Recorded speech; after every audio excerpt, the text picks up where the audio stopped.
Jangan meninggalkan kasih yang semula.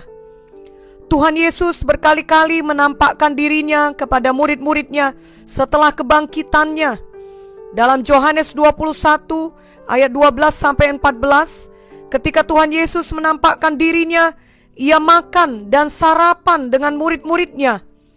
Mari kita baca Yohanes 21 ayat 15-17. Sesudah sarapan, Yesus berkata kepada Simon Petrus, "Simon, anak Yohanes, apakah engkau mengasihi aku lebih daripada mereka ini?" Jawab Petrus kepadanya, "Benar Tuhan, engkau tahu bahwa aku mengasihi engkau." Kata Yesus kepadanya, "Gembalakanlah domba-dombaku."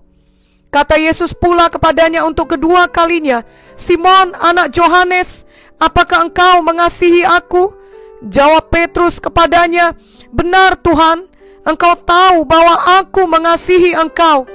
Kata Yesus kepadanya, "Gembalakanlah domba-dombaku."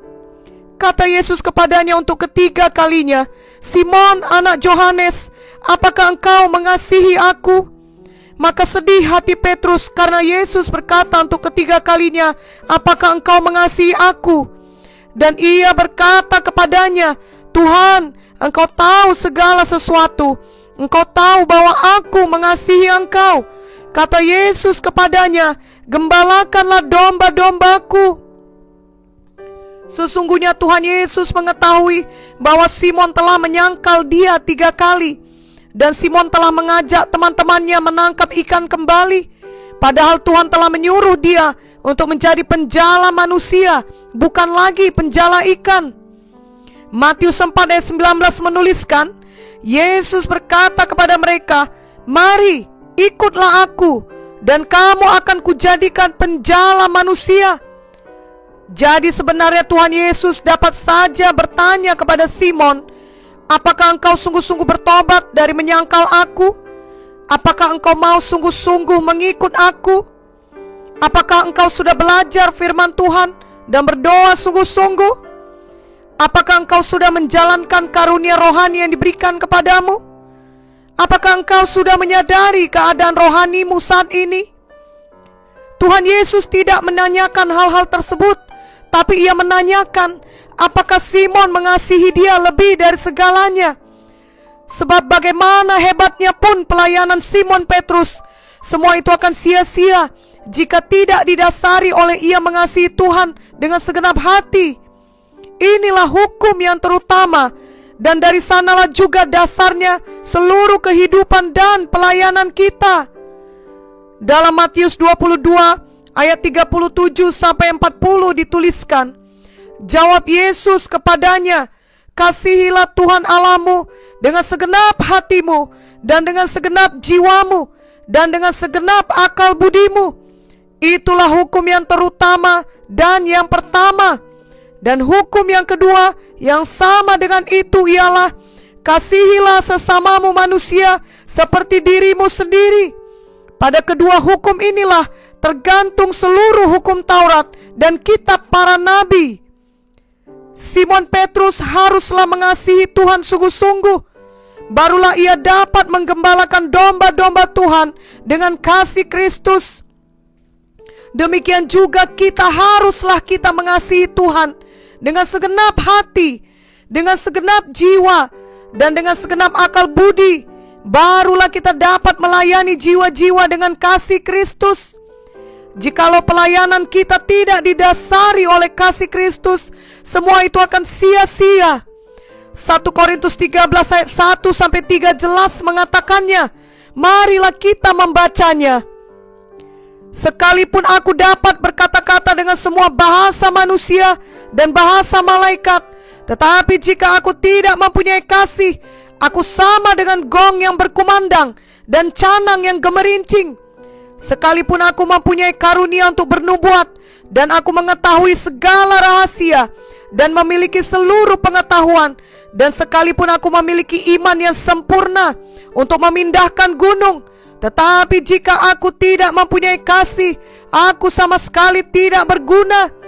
Dan sekalipun aku membagi-bagikan segala sesuatu yang ada padaku, bahkan menyerahkan tubuhku untuk dibakar, Tetapi jika aku tidak mempunyai kasih, sedikit pun tidak ada faedahnya bagiku. Tuhan menghendaki agar kita mengasihi Dia dengan segenap hati, segenap jiwa, dengan segenap akal budi kita, dan dengan segenap kekuatan kita. Ini tertulis di Markus 12 ayat 30. Pada waktu kita lahir baru, kita merasakan kasih Tuhan yang luar biasa dalam menyelamatkan kita, sehingga Ia rela mengorbankan nyawanya untuk menebus dosa-dosa kita. 1 Yohanes 3 ayat 16 berkata, demikianlah kita ketahui kasih Kristus, yaitu bahwa Ia telah menyerahkan nyawanya untuk kita. Jadi kita pun wajib menyerahkan nyawa kita untuk saudara-saudara kita. Ini ayat yang sangat penting untuk kita ingat, kita renungkan, dan kita praktekkan dalam hidup kita sehari-hari. Kita sangat bersyukur dan berterima kasih kepada Tuhan dan menyerahkan seluruh hidup kita untuk mengikut Tuhan dengan setia sepanjang hidup kita. Kita sangat berterima kasih kepada Tuhan Yesus yang sudah memindahkan kita dari jalan menuju kebinasaan kepada jalan yang menuju kehidupan kekal. Kita merasakan kasih Tuhan yang sedemikian besarnya bagi kita, dan kita mau mengasihi Tuhan dengan sungguh-sungguh. Itu sebabnya kita suka akan firman-Nya, suka berdoa, suka melayani, suka memberi, suka bersaksi. Semua itu karena kasih kita yang menyala-nyala bagi Tuhan. Inilah kasih yang semula ketika kita penuh penyerahan diri untuk Tuhan yang telah menyelamatkan kita. Tetapi Tuhan menghendaki supaya kita bertumbuh dalam hal ini. Tuhan tidak mau kita berhenti bertumbuh dalam kasih kita, apalagi kehilangan kasih yang semula, sehingga kita melakukan segala sesuatunya tanpa persekutuan yang erat dengan Tuhan. Khususnya di tengah pandemi COVID-19 ini, di mana banyak kebiasaan hidup kita berubah, bahkan cara kita beribadah juga berubah. Namun walau banyak cara hidup yang berubah, sepanjang hati kita tetap mengasihi, kita akan tetap melayani Tuhan dan melayani jiwa-jiwa dengan kasih. Kita akan selalu menemukan jalan untuk mengasihi dan memberkati orang lain. Walau banyak hal berubah, kasih kita tetap bertumbuh. Kita tidak menjadi mundur rohani atau menjadi dingin. Janganlah kita sampai kehilangan kasih yang semula. Namun bila hal itu sudah terjadi, marilah kita bertobat. Sama seperti yang dikatakan Tuhan kepada sidang Efesus. Ada teguran Tuhan kepada sidang di Efesus yang dapat kita baca dalam Wahyu 2 ayat 2 sampai 5. Aku tahu segala pekerjaanmu, baik jerih payahmu maupun ketekunanmu. Aku tahu bahwa engkau tidak dapat sabar terhadap orang-orang jahat, bahwa engkau telah mencobai mereka yang menyebut dirinya rasul, tetapi yang sebenarnya tidak demikian, bahwa engkau telah mendapati mereka pendusta, dan engkau tetap sabar dan menderita oleh karena namaku, dan engkau tidak mengenal lelah. Namun demikian aku mencela engkau, karena engkau telah meninggalkan kasihmu yang semula. Sebab itu ingatlah betapa dalamnya engkau telah jatuh.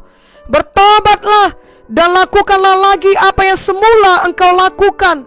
Jika tidak demikian, aku akan datang kepadamu, dan aku akan mengambil kaki dianmu dari tempatnya, jikalau engkau tidak bertobat. Tuhan menyuruh sidang ini bertobat dan kembali pada kasih yang semula.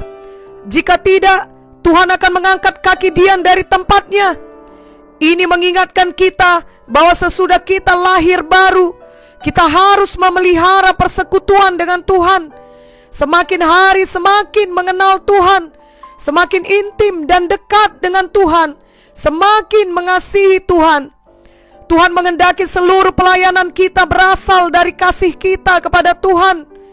Tuhan mencela pelayanan yang hebat seperti dalam Wahyu 2 ayat 2 sampai 3 di atas, tetapi kehilangan kasih semula.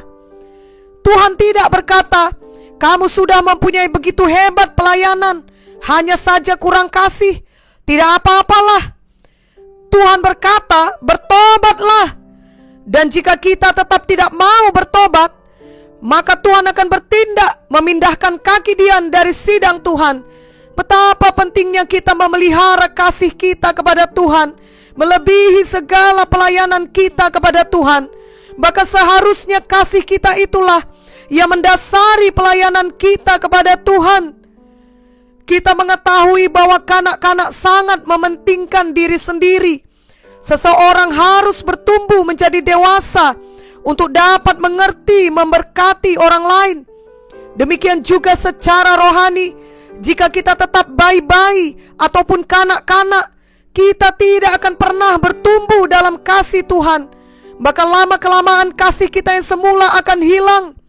Kita akan tetap seperti kanak-kanak yang mementingkan diri sendiri dan tidak bertumbuh dalam mengasihi Tuhan dengan segenap hati, dengan segenap jiwa, dengan segenap akal budi, dengan segenap kekuatan kita.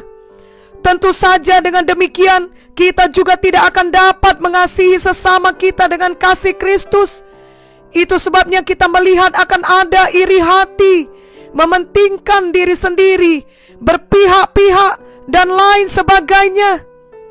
1 Korintus 3 ayat 1-4 menuliskan, "Dan aku, saudara-saudara, pada waktu itu tidak dapat berbicara dengan kamu seperti dengan manusia rohani, tetapi hanya dengan manusia duniawi yang belum dewasa dalam Kristus.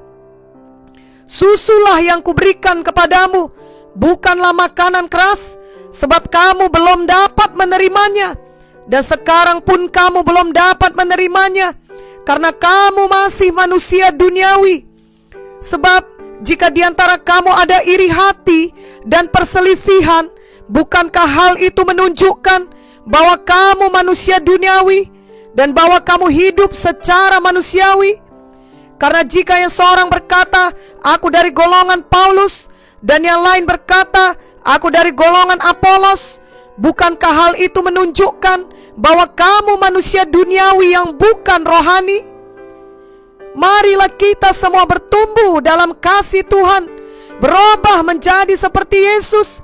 Semakin hari semakin diubahkan Tuhan, sehingga kasih Kristus semakin nyata dalam hidup kita. Kita bukan manusia duniawi yang kehilangan kasih semula, tetapi kita adalah manusia rohani yang selalu bertumbuh dalam mengasihi Tuhan dengan segenap hati, dengan segenap jiwa, dengan segenap akal budi, dan dengan segenap kekuatan kita. Kita mau selalu mematuhi Tuhan, mematuhi firman-Nya. Sebab jika kita mengasihi Tuhan, ini berarti kita mematuhi Tuhan ataupun mematuhi firman-Nya dalam segala aspek kehidupan kita. Yohanes 14 ayat 15 dan ayat 21 dan 23 menuliskannya, "Jikalau kamu mengasihi aku, kamu akan menuruti segala perintahku. Barang siapa memegang perintahku dan melakukannya, dialah yang mengasihi aku. Dan barang siapa mengasihi aku, ia akan dikasihi oleh Bapa-Ku. Dan aku pun akan mengasihi dia dan akan menyatakan diriku kepadanya." Jawab Yesus, "Jika seseorang mengasihi aku, ia akan menuruti firman-Ku, dan Bapa-Ku akan mengasihi dia, dan kami akan datang kepadanya dan diam bersama-sama dengan dia." Marilah kita berdoa supaya semua kita sebagai anak-anak Tuhan tidak pernah kehilangan kasih kita yang semula, tetapi terus bertumbuh dalam mengasihi Tuhan sejak kita lahir baru. Khususnya di masa pandemi COVID-19 ini, apapun keadaan kita, kiranya mengasihi Tuhan adalah prioritas kita yang terutama. Biarlah kelimpahan maupun kekurangan tidak membuat kita meninggalkan kasih yang semula. Biarlah kenyamanan maupun kesulitan tidak membuat kita meninggalkan kasih yang semula. Marilah kita semua mau selalu bertumbuh menjadi manusia rohani dan tidak tetap tinggal sebagai manusia duniawi ataupun kanak-kanak atau bayi-bayi rohani. Kiranya kasih kita kepada Tuhan adalah dasar dari seluruh hidup kita dan seluruh pelayanan kita. Amin.